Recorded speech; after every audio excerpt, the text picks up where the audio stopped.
Okay, so Caitlin Hughes, right? She hit me up with a new film. It's kind of the first of a trilogy, but not in the usual way, shall we say? Right? This one is The Exorcism of Saint Patrick. It is written and directed by Quinn Armstrong. It is produced by Philip R. Garrett and Andrew James Meyer. Executive produced by Scott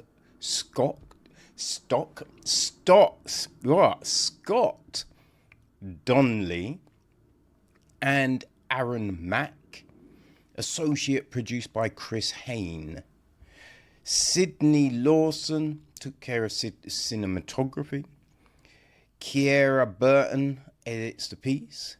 Mac Collins is production design. Art direction is Rachel Billings. Deja Russell was costume design.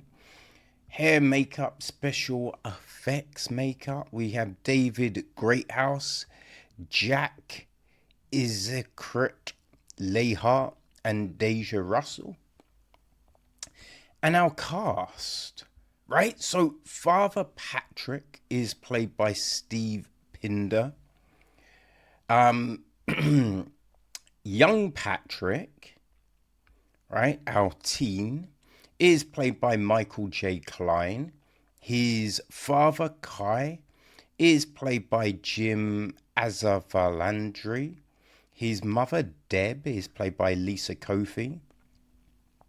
We got Alan, right? He works in a church. I'm not quite sure his title, but he is played by Alan Tyson. There is Alana, right? Played by Maya Jamie. Meredith, the neighbor, played by Caitlin McWevy. Micah, played by Louis Kurtzman. Ray, played by Ayam King. Mr. Meredith, like her husband, is played by Andrew James Meyer. And our two detectives are played by Bo Roberts and Eric Donnelly. So the gist of the film is this: a pastor takes a gay teen to a cabin to perform conversion therapy. When he goes too far, bullying the kid into suicide, the ghost of his victim returns to plague the pastor and avenge the deaths of so many other ghosts like him. Right, so we have a statement from Quinn. Right, it reads, on New Year's Eve 1999, I was 12 years old and had snuck away from my parents and was sitting on a hard wooden floor in front of the TV in the attic watching Creepshow 2. It's hard to explain the peculiar magic of the horror anthology, the strangely comforting feeling as though you had stumbled on a box of old letters, dispatches from a stranger and darker world. It's a feeling that has stayed with me my entire life. Fresh Hell is above all an attempt to combine the old comforts of anthology horror with a modern edge. If a ghost is the physical manifestation of a horrible event, then there are millions of ghosts haunting the brutal mistreatment of young gay people in America. The first film, The Exorcism of Saint Patrick, is the story of a pastor who takes a gay teenage boy up to a cabin in the woods to convert him. This practice, while outlawed in some states, is still in use today. Exorcism is a story of a man who commits an unforgivable sin and the terrifying punishment visited upon him. Speaking of unforgivable sin, Wolves Against the World follows an ex-neo-Nazi who unites with a former comrade. Okay, so the next goes on to the next two paragraphs are about the next two films, right? So then we'll just say each of these movies tells their own distinct story. Together, I hope they blend together into a kaleidoscope of what the horror genre has to offer: future and past, terror, comedy, tragedy, strangeness in its own way, joy. I can safely say it was a joy working with this Ohio based cast and crew in telling these specifically regional horror stories, and I look forward to bringing them to you. So, yeah, that's what Quinn Armstrong had to say about the films.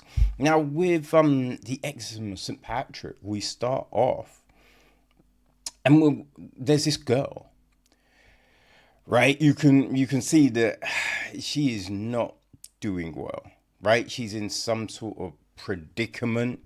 Then we hear a tape, right? So you understand.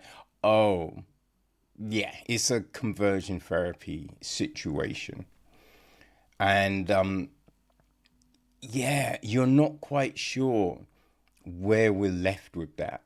It doesn't look good. That's all you can imagine. Right, next thing, we're with Patrick and Patrick, right? Father Patrick, and because they're both called Patrick, you just hear him being like, oh, what do you want to be called? And like Patrick's like, huh? And he's like, well, we're both Patrick, so I thought I'd be Pat and you'd be Trick. Which is, yeah. But, like the priest seems nice enough. But you can tell the kid's uncomfortable, obviously. And from there, we're just in this situation, right, of the priest trying to befriend Patrick, trying to make it seem that this is all for your good, right? That's what we're doing. And I think the cast do a very good job of giving you the essence of these characters, right? Because watching this, you know, from the way he's brought the character to life, you believe Steve Pinder in his portrayal of Father Patrick, that this dude thinks he's doing the right thing. You know what I mean? Like, thinks he's doing the right thing, thinks gay is not good, and all of that jazz. And then Michael J. Cline, you definitely get that sense of fear, of just profound loneliness. Right? All of that is there, which is fantastic. Right? Maya Jame, who plays Alana, again, like this fear, this loneliness, but then also this determination. You know, really solid, really good performances from these people here. So you're wondering, where is this going to go? How far is this going to go? Right? Just the things that are just, there for this kid. But then there's this kind of sense of other stuff going down. Right? There's this supernatural type occurrence. I think it happens like a couple of times to young Patrick, right? The kid. Which isn't necessarily explained, right? I think as the viewer, you're assuming this is the manifestation of past atrocities that have happened in this place. Though we do kind of get the sense it's possibly the first time Father Patrick has been there. you know. It's not to say he hasn't done this stuff in other places, but it might be the first time he's been to this cabin. But yeah, we get this. Now, as the film goes on, right, we really, I think the nature of like this belief of Quinn mentions in his statement, right, that ghosts are the manifestation of horrible events. And I think that's what the last third of this film is kind of bringing to life, And I think it does it pretty well. It does it pretty well. You do have an odd sense with the priest, right? Because, as I say, at the beginning, you get the sense that he believes everything he's doing, and then at the end, it seems that maybe he didn't. But you don't really know what is he looking to do, right? I think that's the big thing. It's just like, either you don't care or you do. But if you do, then where are you going with this? Right? I would say that's the only real stumbling block we find with this story.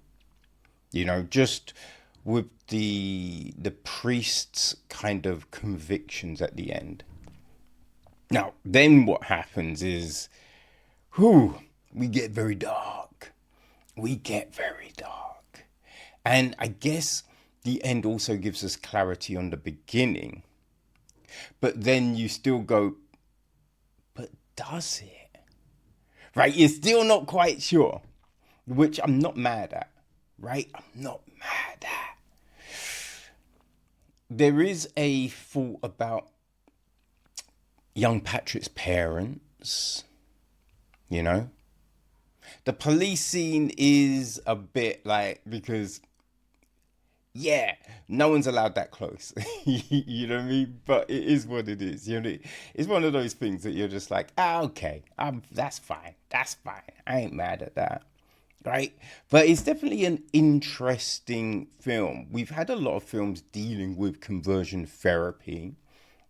But I think this one, has its own voice, right? Has its own voice, tells a different kind of tale. So I think the big thing is, how is this going to then tie into the next two films? In what way will there be a connection with characters, scenery?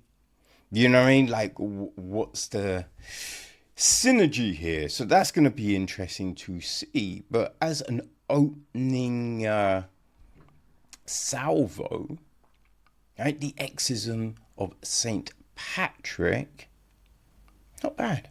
Not bad. I mean, Saint Patrick, I don't know, what makes you a saint, right? That's the thing. What makes you a saint? I don't know. But yeah, it's interesting, and people, you will be able to pick it up on VOD from the 27th of August. So if you're a fan of horror, right? You're a fan of horror, all of that business, then Exorcism of Saint Patrick will be available on a VOD from the 27th of August. Okay? So yeah, there you go.